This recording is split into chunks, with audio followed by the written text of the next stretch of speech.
Upon viewing the dailies, I was profoundly disappointed with my performance in that particular scene. In 1962, when To Kill a Mockingbird elevated Gregory Peck to the pinnacle of stardom, he was perceived as the very personification of virtue amidst the temptations of Hollywood. With his composed demeanor and gentle eyes, Peck seemed to be the paragon of integrity. Yet, beneath that placid surface, he harbored a profound obsession, a fervent animosity toward the disorder and hypocrisy of the film industry. On set, Peck frequently faced circumstances that stretched his patience to its absolute limit. There was one instance with an actor who appeared with a suitcase filled with liquor and 3 snakes, which left Peck so utterly exasperated he was compelled to exclaim, "I cannot work in a circus like this." Another actor even brandished a real firearm to assess a scene's realism, and an errant bullet nearly cost the assistant director his hearing.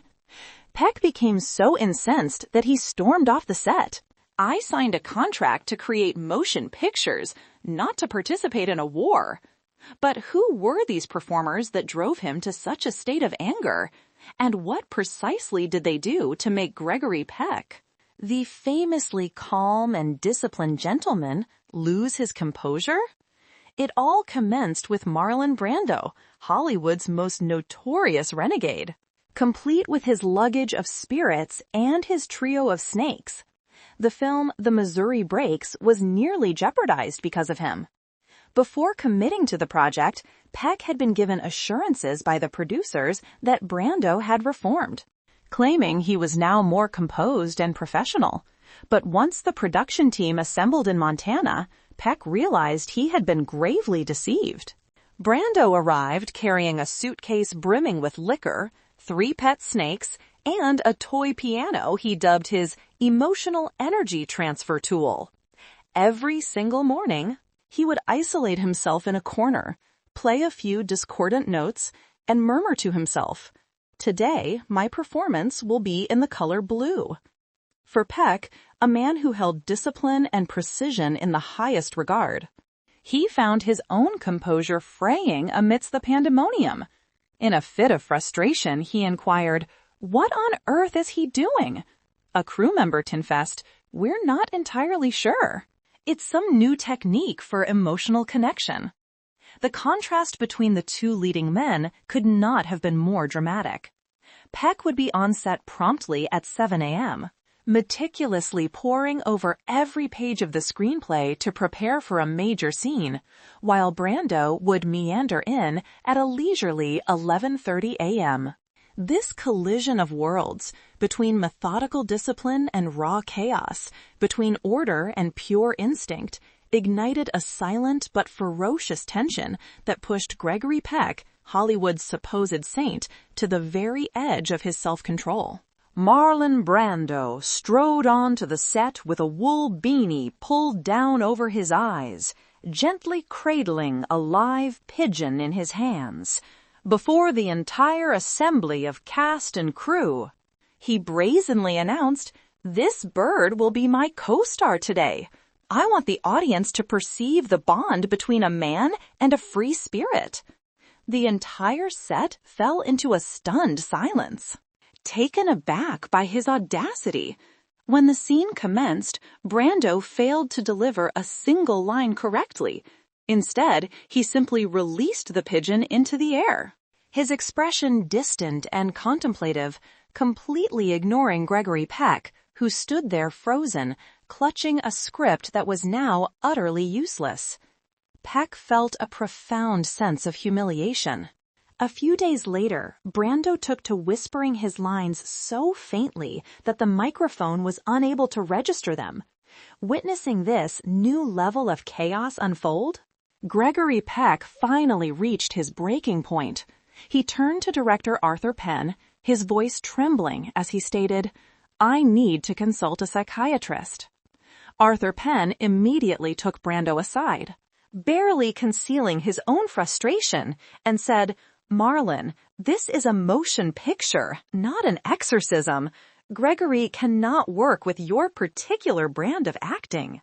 Brando simply let out a laugh, lit a cigarette, and murmured, just loud enough for Peck to overhear, then he should try to feel it. That same evening, the two men were seated at opposite ends of the hotel bar. While only a few tables separated them, the emotional distance felt uncrossable. Brando laughed boisterously with his entourage, his wine spilling from the glass, as Peck sat perfectly still, his eyes cold and fixed upon his whiskey. Not a single word passed between them, but the silence was more charged than open hostility. Years afterward, when questioned about Gregory Peck, Brando offered a smirk and remarked, "Greg is like a statue of victory, handsome, cold, and devoid of a soul." And when Brando passed on, a reporter asked Peck if he felt any sense of regret. The question hung in the air, unanswered, perhaps because the answer was already present in the quiet, unshaken gaze of the man Hollywood had once dubbed its moral compass. Gregory Peck paused for a beat, then answered sharply. No, he had it coming. Marlon Brando was gone, but the tempest he had created was far from over.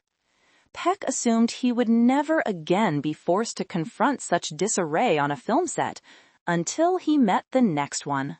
Frank Sinatra, the tempestuous star who nearly drove the composed Gregory Peck to his wits' end, brought them to the brink of a physical confrontation during the making of Captain Newman, M.D. Peck was the embodiment of discipline, an actor who would arrive on set at 6 a.m, meticulously prepared. Sinatra, however, was his complete antithesis. He would frequently appear after lunch, sometimes still carrying the scent of spirits, leaving the entire crew in limbo until nearly 11:30 in the morning. And yet, not a soul, not director David Miller, nor any technician from the lighting or sound departments had the courage to reproach him. At that point in time, Sinatra was simply untouchable. An Academy Award-winning actor, a global phenomenon, and the possessor of one of the most revered voices on the planet. His flagrant lack of professionalism was a source of immense frustration for Peck. Thus, when Sinatra ambled onto the set late and with an air of indifference, Peck quietly informed the director, "If he is not sober, I am leaving this film." Director Miller, fully aware of the dangers of crossing Sinatra, could only implore, "Greg, this is Sinatra. Do not provoke him. You don't want this to be the end of you." To Sinatra, the craft of acting was little more than an amusing pastime, a brief respite from his dazzling life as a world-class entertainer. During a particularly poignant scene, while Peck was utterly lost in his character, Sinatra deliberately broke the concentration by whistling and spitting onto the floor. Peck froze, his eyes locking onto him. Sinatra merely smirked and said, "Apologies, St. Gregory." When a young, unsuspecting assistant commented that Peck truly resembled a clergyman, Sinatra roared with laughter, raised his glass, and sneered. A priest? No, he's St. Gregory, the most tedious saint in all of Hollywood. The true powder keg ignited during their final scene together. Sinatra showed up 3 hours behind schedule, reeking of whiskey. When the director implored him to focus, he shot back, "I don't need this. I've performed at Caesar's Palace. I know what emotion is." Peck calmly lifted the script, placed it down directly in front of Sinatra, and said in a low voice, "This is not a nightclub, Frank. We are making a motion picture."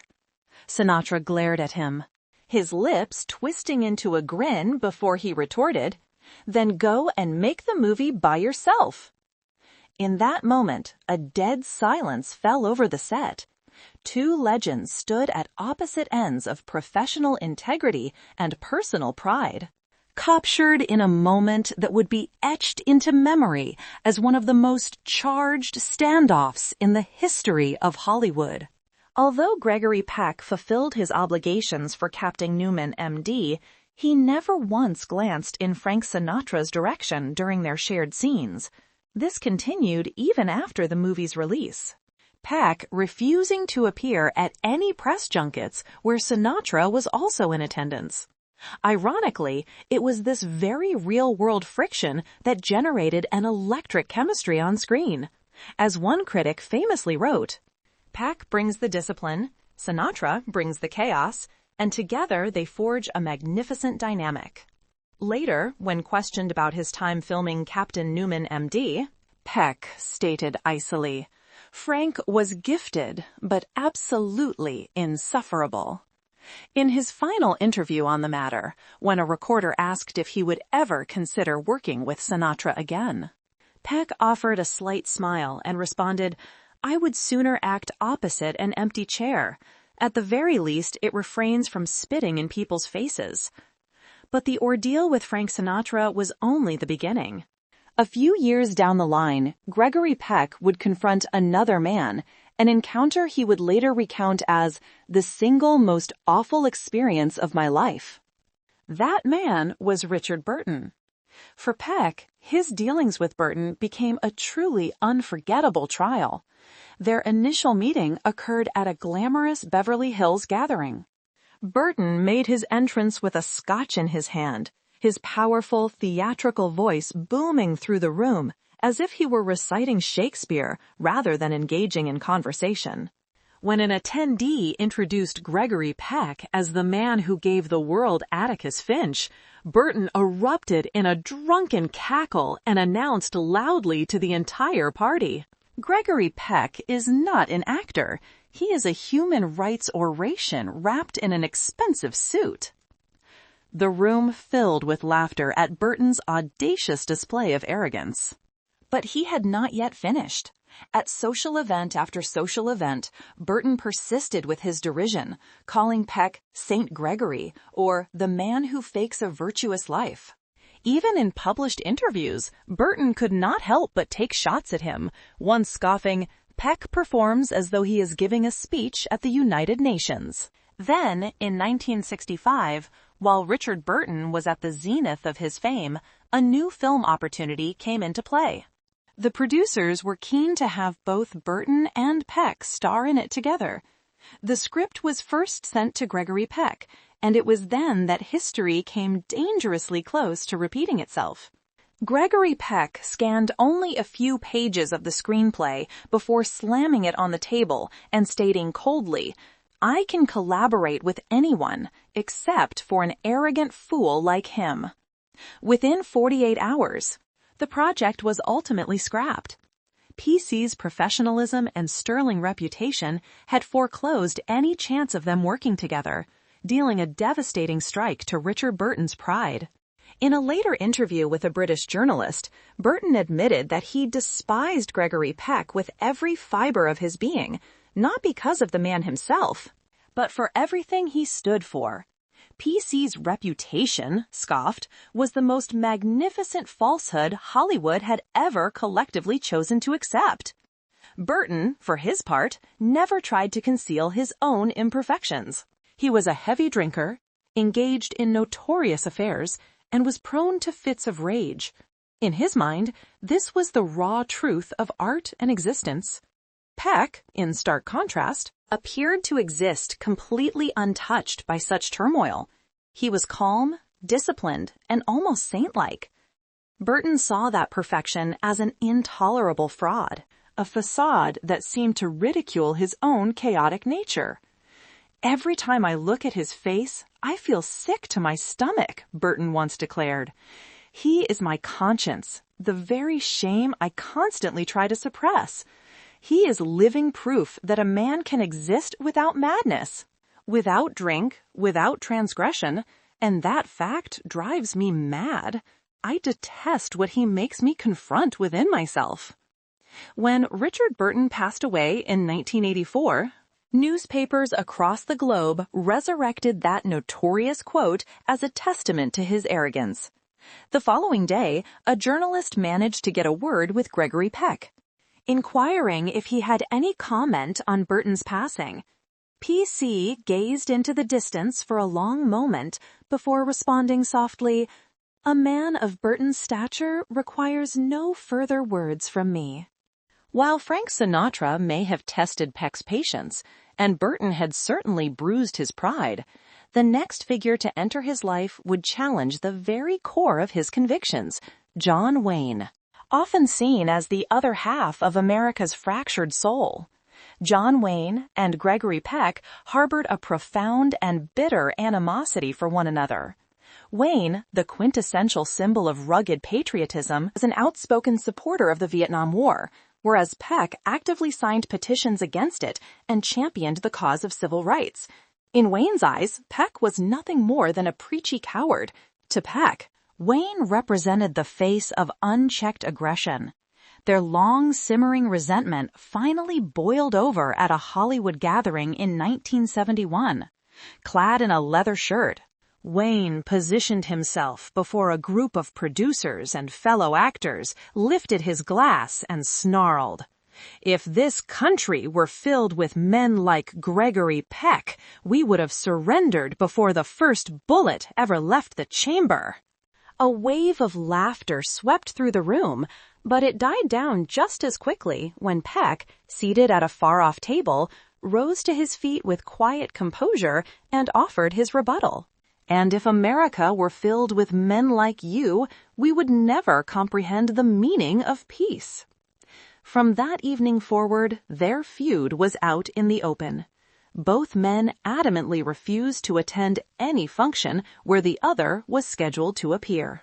When the American Film Institute extended an invitation for them to join a panel discussion on heroes in American film, Peck unequivocally refused.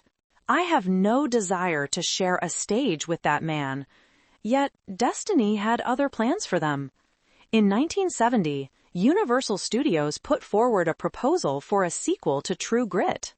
Rooster Cogburn, intended to feature John Wayne and Gregory Peck as its leading men. The deal was on the verge of being signed until Wayne spotted PC's name, threw the script down on the table, and bellowed, "I will not share a screen with that America hater." PC's reply was just as resolute and icy.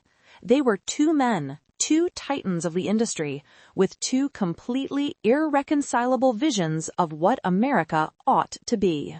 They were eternally separated by pride, by principle, and by the core beliefs they would never abandon. Gregory Peck stared the director straight in the eye and stated with conviction, "I would sooner die." The animosity between him and John Wayne had finally reached its climax. As the years passed, the chasm between them only grew wider. Wayne grew more and more involved in hard-right political circles, while PC testified before Congress, advocating for peace and human rights. For a span of 2 decades, these two men denied each other even the most minor courtesy. If they happened to pass in the corridors of the Academy Awards, Wayne would pointedly turn his head away, while Peck would pause, adjust his tie, and proceed past him without a word, a quiet but clear display of utter disdain. During Wayne's final years, as he fought a courageous battle with cancer, a journalist questioned Peck about whether he intended to visit his old rival.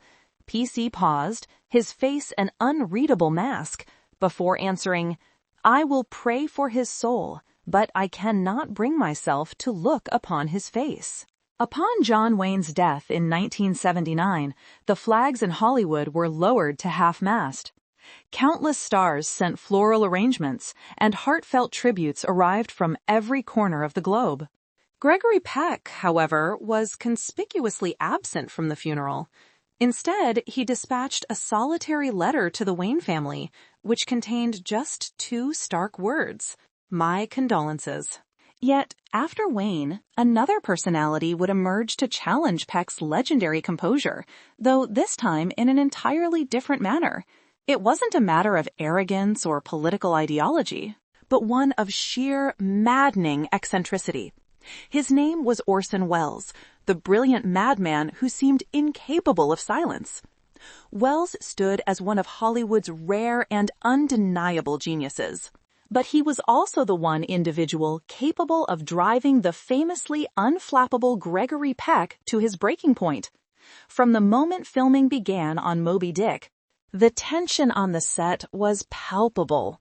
Peck, ever the professional, was punctual and fully prepared to embody the tormented Captain Ahab.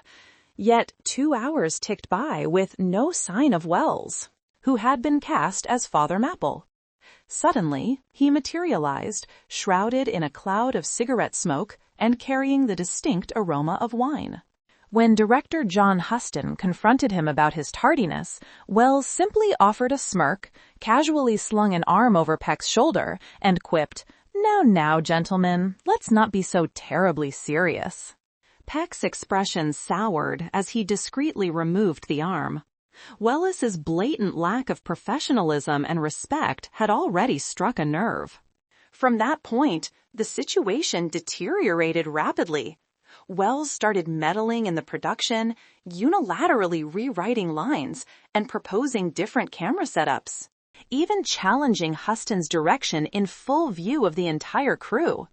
During a scene depicting Ahab's prayer, Wells broke in, muttering with a frenzied intensity, "Ahab's madness comes from God." While shooting the sermon on the ship, Wells completely disregarded the script, delivering his lines in a deep, frantic tone that was both mesmerizing and utterly alien to the text. Peck, positioned just off camera, observed Wells performing as if truly possessed. Even after Huston finally yelled, "Cut!" Wells continued his performance. He pivoted to face Peck directly, declaring, "Did you see that? That is true madness. You could never grasp it, Gregory. You don't grasp anything at all." Peck was left standing there, utterly motionless, his jaw set like stone and every muscle coiled with rage. A thought flashed through his mind. May God forgive me for not striking him. Wells appeared completely oblivious. He tilted his head, looking skyward with a subtly unhinged smile. "He has no concept of madness," Wells murmured to himself. Such a pathetic little man. After that incident, Gregory Peck maintained a professional distance. Wells, conversely, boasted that his performance alone had salvaged the movie. Many years later, when an interviewer brought up Wells, Peck's demeanor became icy.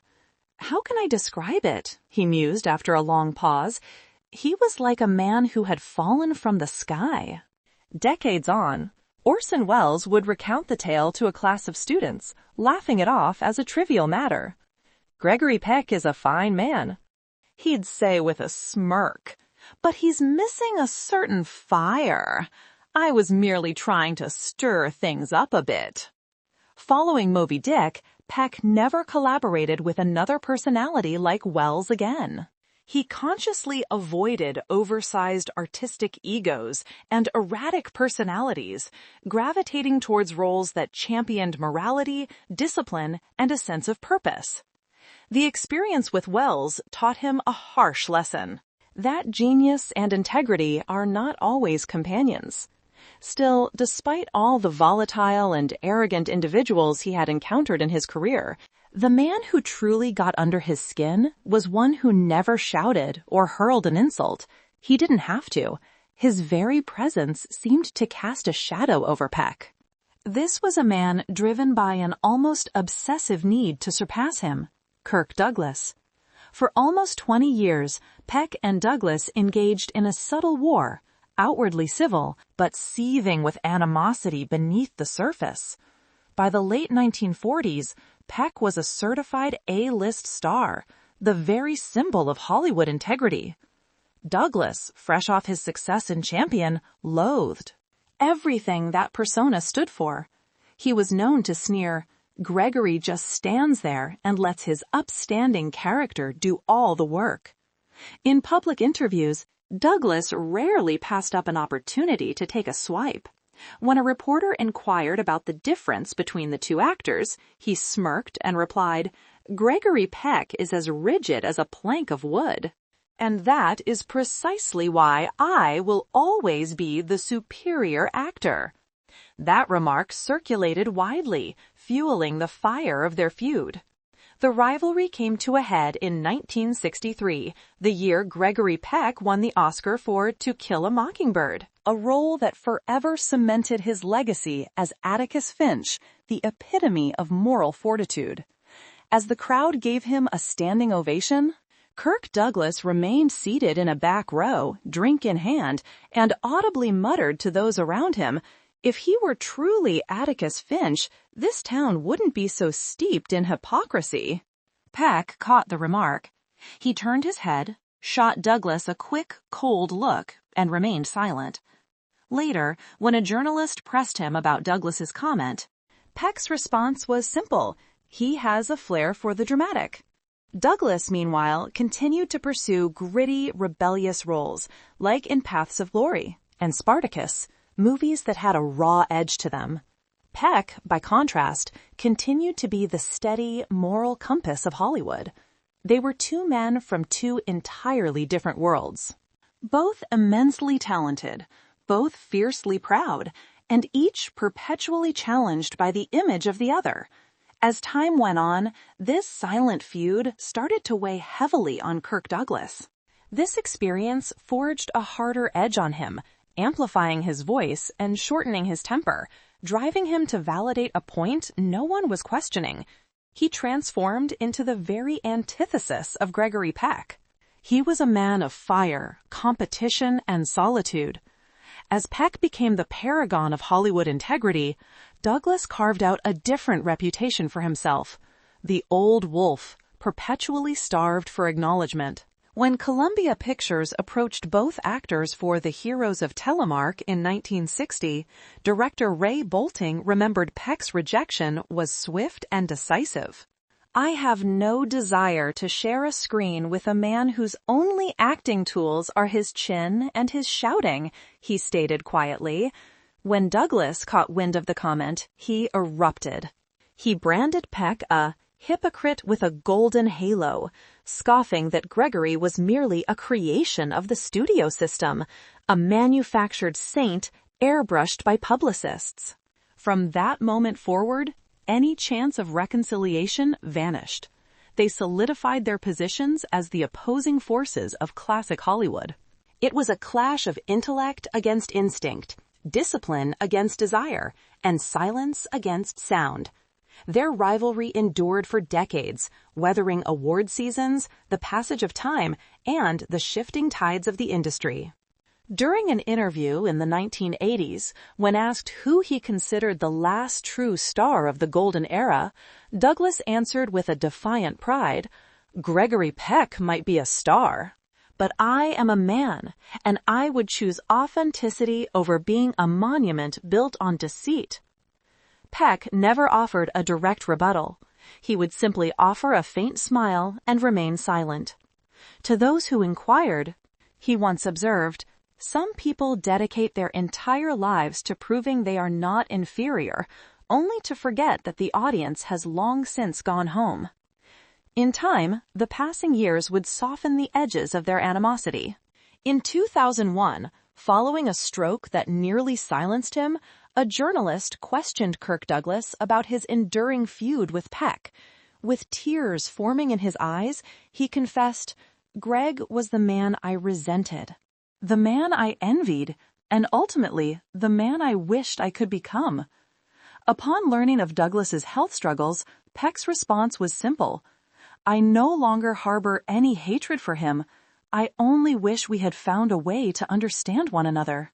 Their narrative transcended a simple Hollywood rivalry, evolving into the quiet tragedy of two men battling for significance in a world that celebrated artifice. Peck was convinced that truth resided in restraint, while Douglas insisted it had to be proclaimed from the rooftops. Yet, in the final act, their legacy wasn't defined by who triumphed, but by the profound depth of their connection. They were two souls consumed by the same relentless spotlight. Because Hollywood, underneath its gilded surface, it is no dream factory. It is a grand theater constructed upon illusion. Behind the glamour, the gears of deception turn tirelessly. Belief is choreographed, and smiles are meticulously practiced. Emotions are assigned expiration dates within contracts. Passion becomes a commodity to be marketed. Suffering is neatly edited out in post-production, and love is filtered until it's a sellable product. Here, fame is the currency. Bodies are merely instruments, and loneliness is an insurmountable debt. Each frame is a calculation. Every teardrop is measured, and every kiss is lit with cold precision. Even reality itself must be cut down to meet production deadlines. The very light that once promised to reveal the soul now serves to blind it, peddling beauty while devouring the spirit within. Beyond the velvet drapes linger the specters of those who thought the spotlight was their salvation, but it offered no one salvation. That light was never a source of redemption. It was a consuming fire, and within that inferno, the fragile were silently incinerated, while the resilient learned to smile through the haze. Because in Hollywood, even agony must be presented as beautiful. It is still hailed as the American dream. Yet, if you linger long enough, after the applause has faded and the camera flashes have ceased, you may perceive another sound. A sound that is faint, raw, and profoundly human. The collective sigh of all who once put their faith in the light, only to discover it was never truly meant for them.